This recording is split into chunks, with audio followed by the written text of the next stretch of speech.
ইফতার সামনে রেখে ছোট্ট একটি দোয়া 11 বার পড়ুন, সকল গুনাহ আল্লাহ ক্ষমা করে দিবেন। মনে রাখবেন, ইফতারের পূর্ব মুহূর্তে আমরা অনেকেই সময়টাকে নষ্ট করে ফেলি। ইফতারের পূর্বে আপনার সময়টাকে নষ্ট করবেন না। এই সময়টা হচ্ছে দোয়া কবুলের সময়। আপনি সারাদিন রোজা রেখেছেন, এই রোজা রাখা অবস্থায় দোয়া করলে আল্লাহ তাআলা দোয়াটা কবুল করে। রোজা রাখা অবস্থায় একেবারে শেষ মুহূর্তে আপনি ইফতারকে সামনে নিয়ে বসেছেন, আপনি চাইলে খেতে পারেন কিন্তু আপনি খাচ্ছেন না। আপনার গলা তৃষ্ণার্ত অবস্থায় আছে, আপনার পেট ক্ষুধার্ত অবস্থায় আছে, কিন্তু আপনার সামনে ইফতার আছে, বিভিন্ন রকমের আইটেম আছে, ঠান্ডা পানি আছে, শরবত আছে, কয়েক ধরনের খাবার আছে, কিন্তু আপনি কোনো খাবার খাচ্ছেন না। আল্লাহ তাআলা ফেরেশতাদেরকে ডাক দিয়ে বলে, ও আমার ফেরেশতারা, এই বান্দা খাচ্ছে না কেন? ফেরেশতারা বলে, আল্লাহ, সে তোমার অনুমতির অপেক্ষায় আছে, যখনই অনুমতি আসবে তখনই সে খাবে। তখন আল্লাহ বলে, ফেরেশতারা, এই বান্দা কি আমাকে দেখছে? তখন ফেরেশতারা বলে, না আল্লাহ, আপনাকে দেখে নাই। তারা কি জান্নাত দেখেছে? ফেরেশতারা বলে, না আল্লাহ, তারা তো জান্নাত দেখে নাই। তারা কি জাহান্নাম দেখেছে? বলে, না আল্লাহ, তারা জাহান্নামও দেখে নাই।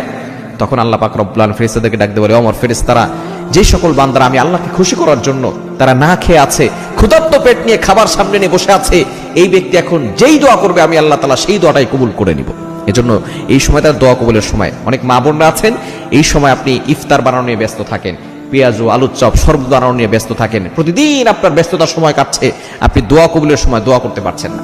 এই সময় একটা দোয়া পড়বেন, ইয়া ওয়াসিআল ফাদলি ইগফিরলি, ইয়া ওয়াসিআল ফাদলি ইগফিরলি, ইয়া ওয়াসিআল ফাদলি ইগফিরলি।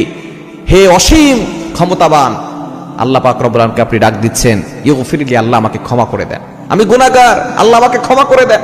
ইয়া ওয়াসিআল ফাদলি ইগফিরলি। আমরা অনেকেই আছি এই ইফতারের পূর্ব মুহূর্তে মোবাইল নিয়ে রিলস ভিডিও দেখতে থাকে, বিভিন্ন ধরনের টিকটক ভিডিও দেখতে থাকে, অনেকে কথা বলতে থাকে, অনেক ধরনের আয়োজন হয়, বিভিন্ন ধরনের কথা হয়, কিন্তু এই সময় আপনি 10 মিনিট আগে ইফতারকে সামনে নিয়ে বসে যাবেন।